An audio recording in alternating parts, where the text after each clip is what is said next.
Okay, in today's video we're going to talk a little bit about the S&P, and the last low that was made I considered key and pivotal for a few reasons. So we had a prior decline way back here on this weekly chart that was 14 weeks down, and another one that was 14 weeks down. And actually I used that symmetry way back when to help determine that this might be a more important low. And we have the most recent decline that is also 14 weeks down. Now it's way different in price than these prior declines, but it is also 14 weeks down, which counts for something along with the other cycles that I had, including a high-to-high cycle that came in the week ending December 28th, and then of course we had the high-to-low cycle there that was the 14 weeks down, 14 weeks down. And that happened twice, okay? And then we also had a much larger swing, low to low, 100% in time the week ending December 21st. Now when you're dealing with weekly charts and timing, instead of plus or minus a day, you're always looking at plus or minus a week. That the actual low was made the week ending December 28th. What else happened? Well, you kissed the 200 simple moving average on the weekly chart. That always is a test of support.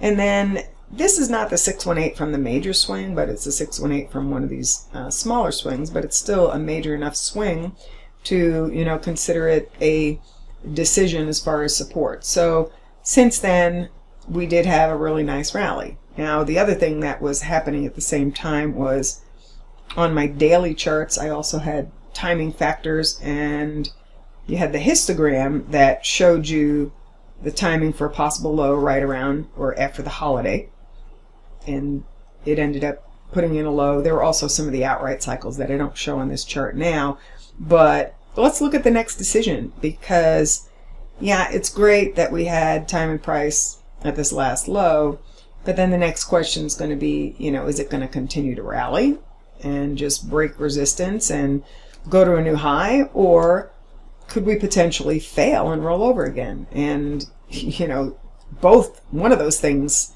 could definitely happen. We don't know which one for sure, but what we do know, in the same way that we knew that this was a counter trend buy decision after the holiday, now that we've rallied, we now know that there's a trend decision that's coming up right here right now for a number of different reasons.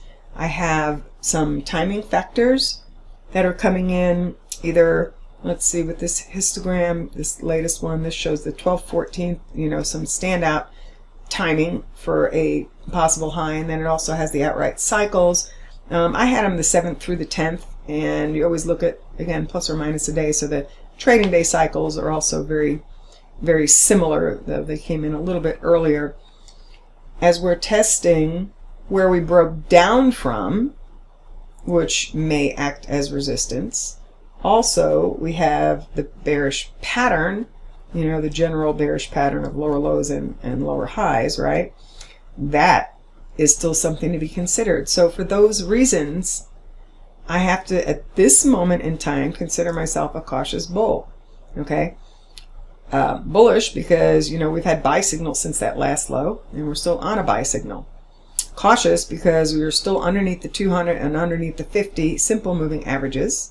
It's still a bearish pattern. We have price resistance via, some of the ratios here, and we have price resistance basis, the breakdown from this low.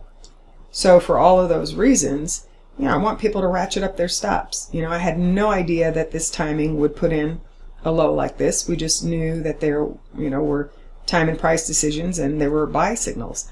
Well, now we have time and price resistance, but we don't have any sell signals yet, nothing major. So be aware and know that this could turn at any time. Ratchet up your stops on longs and be prepared to turn it around for a trade if you get the proper signal.